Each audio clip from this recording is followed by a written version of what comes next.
evening and welcome. This is the AGM for 2022 for the BCS Learning Development Specialist Group. So slightly late, but still just acceptable. But this is covering the events we did from the end of 21 through 22 up till sort of the later part of the year.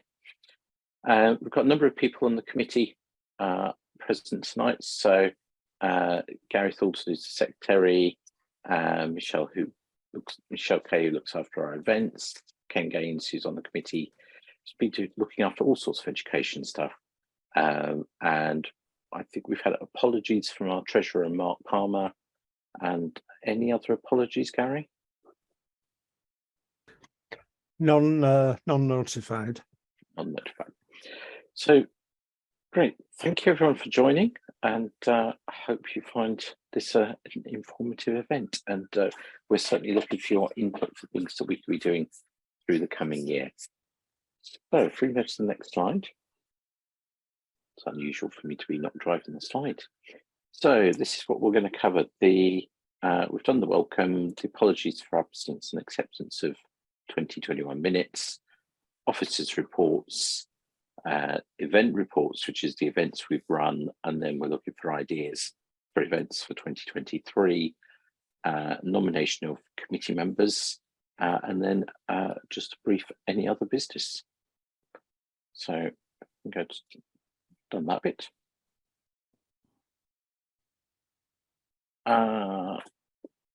Gary, minutes of last year, we did send them out. Did we send them out to everybody on the list? Yes, we did. So we haven't been notified of any corrections as far as I'm aware. So we will take those as accepted. So what have we got on the next slide? Mystery tour. Thank you. So what is the group about? The BCS Learning Development Specialist Group is for anyone who's involved in the development, delivery or management of learning to IT and communications professionals and users. We put this statement together a number of years ago now, and I think it served us quite well in that if you're involved in any of these fields and it relates to learning around IT or helping IT and communication professionals learn, then this is the group hopefully for you. And we've covered so many different topics over the years that relate to IT training and learning development that hopefully this is a useful group for people to be part of. Next slide. So this is a slide I start most of our presentations with through the years. Just gives you an idea of the breakdown of the members of this group. So IT end user skills training people is about 18% of the members of the group. Professional skills training, which is much more process, so things like ITIL, prints, any of professional skills supporting IT, again about 16%, 18%. Pure technical skills training, so product training, vendor training, that type of thing, that's about 16%. And we have about 16% from the university education sector. And a third of the group are just generally interested in IT skills related topics.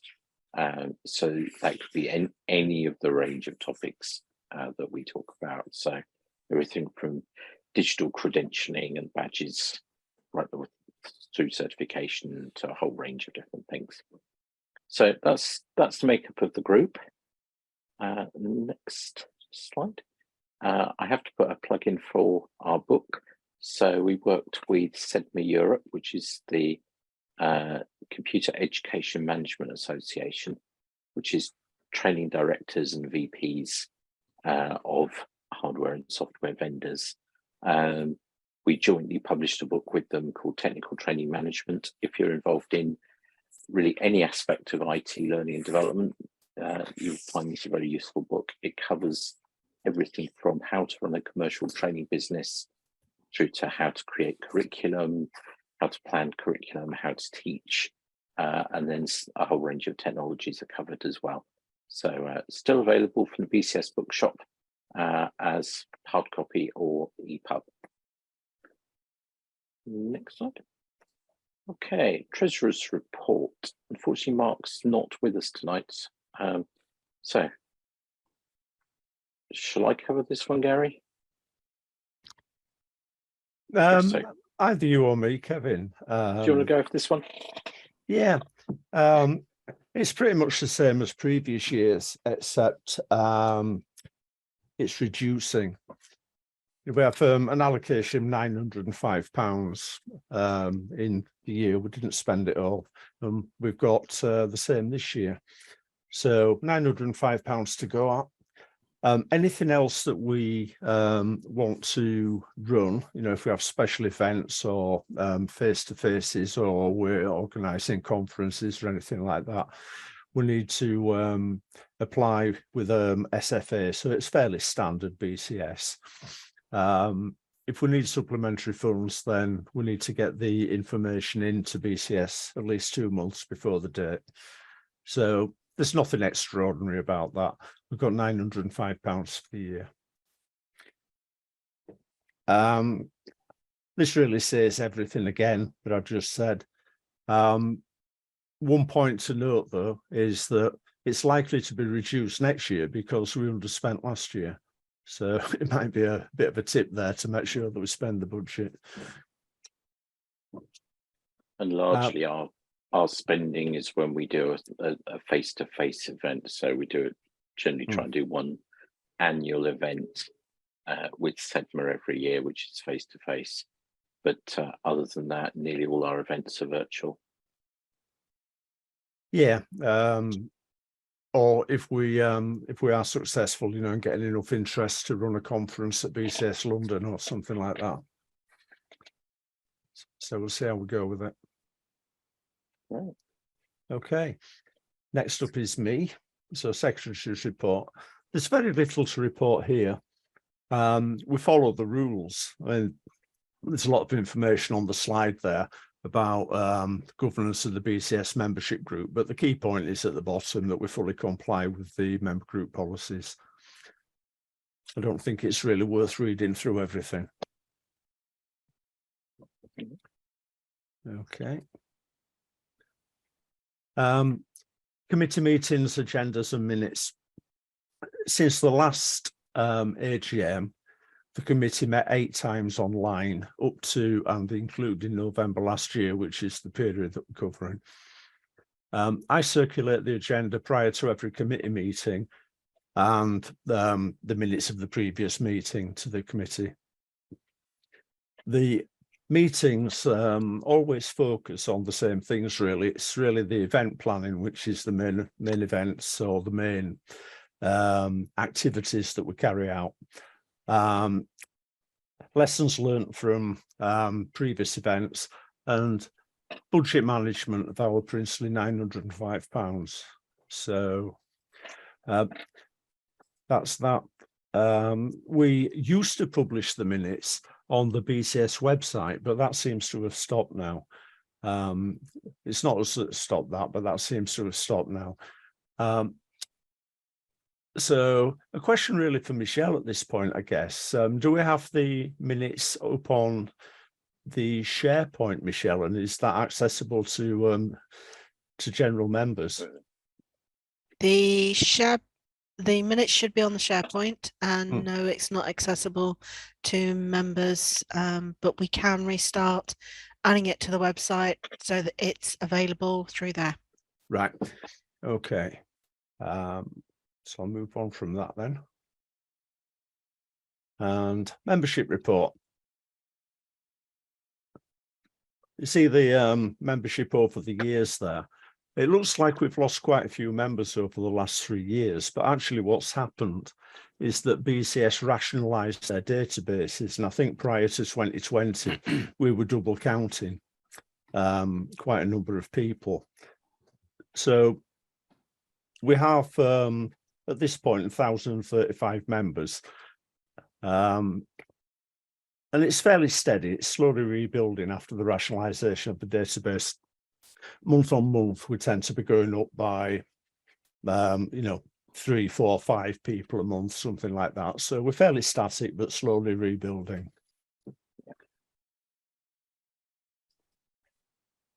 Right, inclusion and diversity report.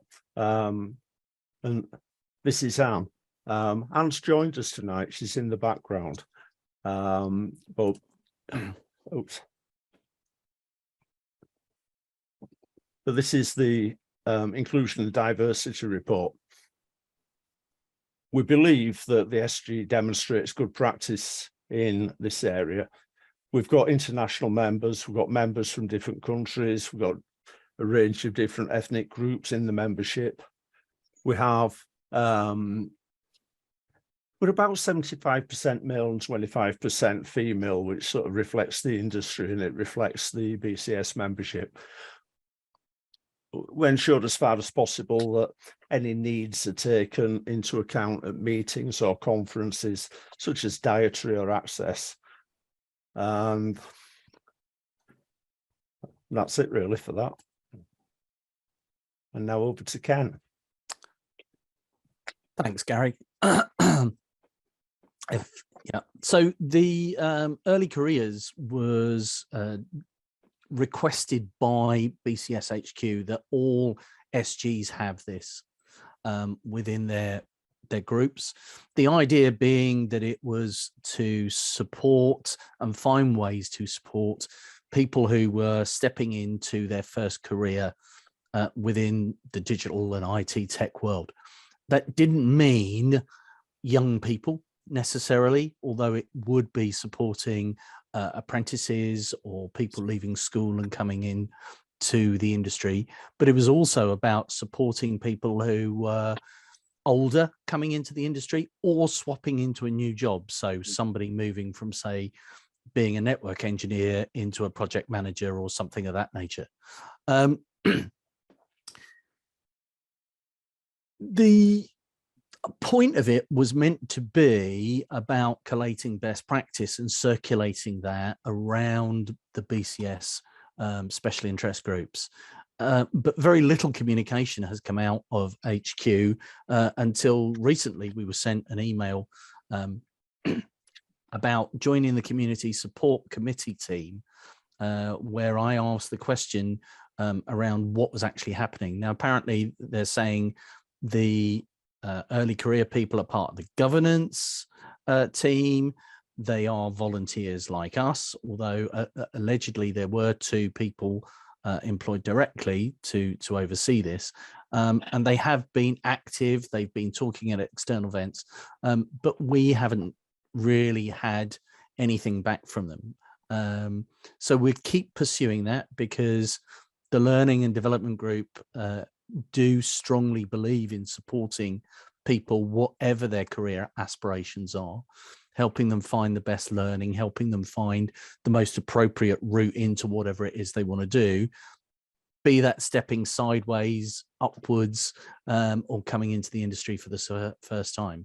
So while you may not have heard very much about early careers and what we're doing, it is part and parcel of what we do anyway. But we had to have somebody with a name on it.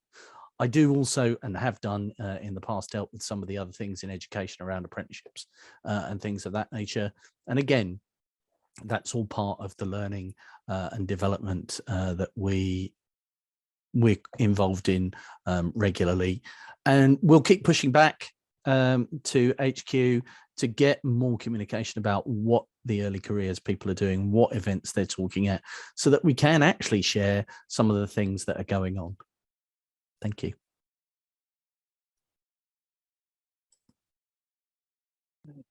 Thank you, Ken, and over to Michelle.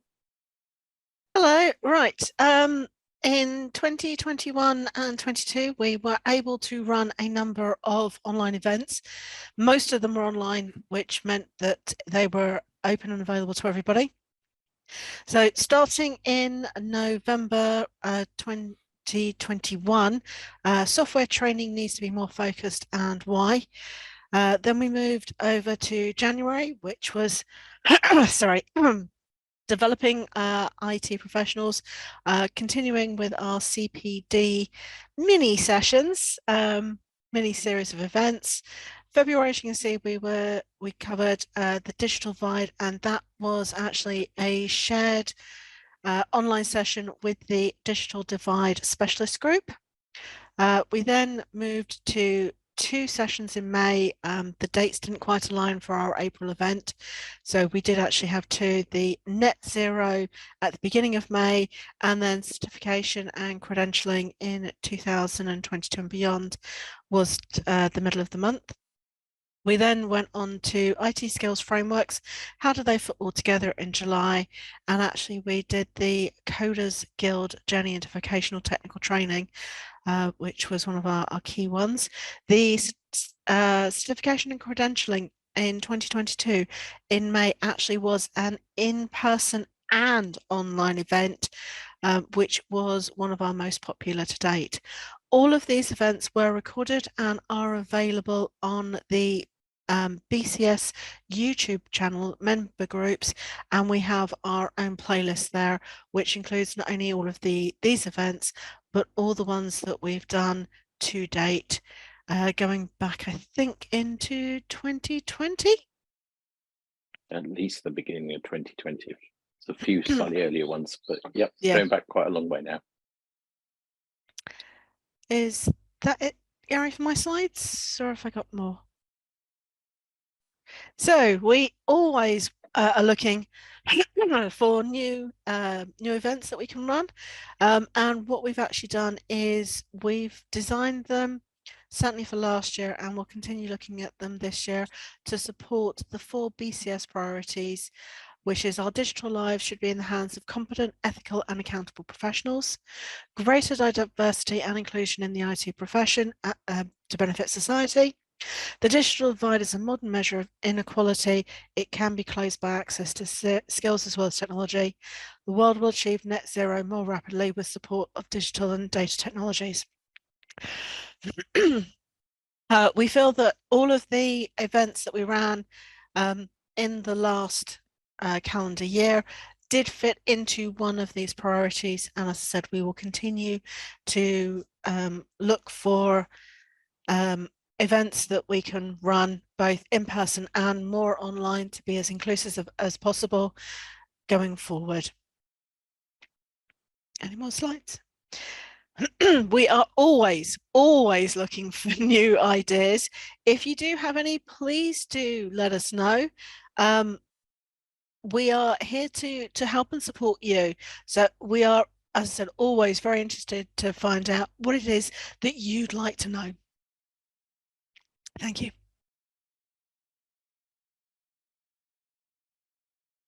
No, Michelle, do you want to talk about social media? We have social media. We are primarily on Twitter, although I will admit we have been a little bit quiet recently. We are at BCSL, the word and DSG for specialist group. We do have over 600 followers and we share information that's useful, occasionally a little bit funny.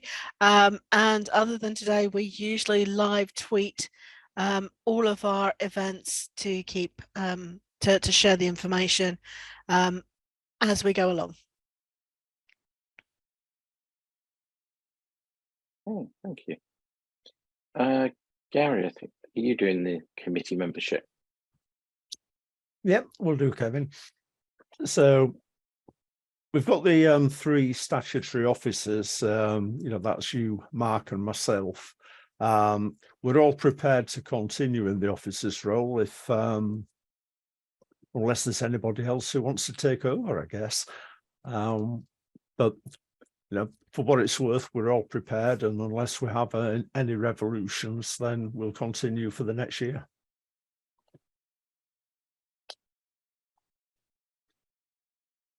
Okay, other committee members, again, will also continue. Michelle, you've just heard from. Ken, you've just heard from. Anne Thornton is now the Inclusion and Diversity Officer. Don Hewitson and Charles Ryder are still ordinary members. of it. We've got the vacancies, if you like, for people to join as ordinary members and possibly as additional officers. I've had one nomination from James Buckley, who I spoke to earlier today. I believe that James is online at the moment to join the committee. So I propose that we invite James to join the committee. Yeah, I'm happy with that. And James, maybe let's just say a few words about who you are, what your interest is. Yeah, of course. Hi, Kevin. Hello, everybody. So my name is James Buckley. I currently work for a tech consultancy called Made Tech, and I am the head of the digital transformation practice there. I had a good chat with Gary this morning, and my background is all public sector. I was a long time serving civil servant up to about 2015. And I've had a pretty much career-long interest in learning and development. I have on and off followed the work of the special interest group here. And when it came up that a nomination to join the committee was publicised, I thought, well, actually, it'd be nice to have a chat with Gary and see what's going on. So I'm quite keen to join. I have quite a lot of background in this area. I've had a lot of engagement with things like the Sophia Foundation and the Sophia Skills Framework and DDAT Skills for Government. So I hope that I can bring some of that experience to the committee and help further its cause. Great. Well, very happy to have you come join us on the committee. So welcome, James, and really good to have somebody with an interest in Sophia as well. We're all very passionate about that. Good. So, great, thank you. Okay, that's what I thought. We're on to any other business. So this is the opportunity. We've got about 7 minutes to run. If there are any questions about the group, then happy to take those. Or if you've got any suggestions for topics that we can cover over the next year, we're moving into sort of planning the rest of the year. I think, Michelle, we've got our April event arranged, which is it April we're doing, Paul? Yes, I think so. Yeah, it is. It's April, the power of user-generated content in workplace learning. There's an article in IT Now appearing about that, so it sounds very interesting. I think it's just come out. The IT Now just arrived last week, so I think it's out. So that's April, but really May onwards, we're looking for big ideas or topics that people are interested in around the general area of learning development. So, happy to open it up to any questions, or if you'd like to make any suggestions, then please feel free to put them in the chat or open up the microphone and suggest away.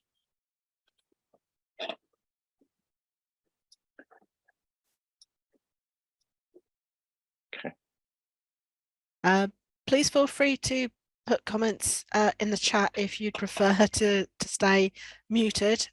We're happy to take it through there as well. And I'm just going to put my email back into the chat again. So please feel free to drop an email to myself as well. We have a question from Gordon. Okay, yeah, good evening. Gordon. Good evening. It's more sort of an offer for Ken in your role as the early careers advocate. I also have that wonderful role up in Chester and North Wales branch. Obviously, you know my background, we've worked together. It would be useful maybe to catch up with you and see your thoughts about how we move the role forward, because I'm also talking to the early careers advocate for the items special interest group, who's based in Warrington, and I'll just to see what we can do to try and improve things and to try and drive this forward. Thanks, Gordon, and good to see you. Yeah, I mean, it's something that we didn't understand to a certain extent why it was demanded that every specialist group have one. Although to a certain extent, it does make sense that it would be nice to find out how people are supporting people coming into roles. You know, I mean, I know your background working in training providers and what have you. Isn't just around, you know, those 16, 18-year-olds. You do work with older people as well. So it would be nice to get more recognition for it, having been basically given a 3-line whip across the board to have the early careers person in place. So yeah, if you could put your drop me an email, or if you send yeah, I mean, if you could just drop me an email, that would be great. Yeah, I may need to do it via Kevin, because I've just been checking. The only one I've got is your City Guild one, which is long gone. Yeah. Yes. Yeah, if you do it via Kevin, if you just give him your email address, then I'll get in touch and we can have a chat. Thanks. Yeah. No, that sounds good, because yes, we've tried to stay in line with sort of every time we've been asked to appoint somebody for, say, diversity inclusion, early careers. What was the other one that came up? But we've had various requests at times from member group committees to central committee to set up these positions, and we've always done that, and sometimes they've fallen a little flat afterwards. So we're keen to engage as widely as possible, just to trying to make contact to people that are also trying to move these topics forward is always very good. Thank you. Okay, any other questions or thoughts? Okay. Could I also ask then, Kevin, since we're there, around the group's thoughts around the likes of ChatGPT? I think you're going to be contacted by somebody from within BCS to try and look at policy around it. I'm just wondering if the group has got any initial thoughts or have discussed the challenge that will be that's heading our way. I think we've all got various individual thoughts at the moment. We've not run an event on it yet, so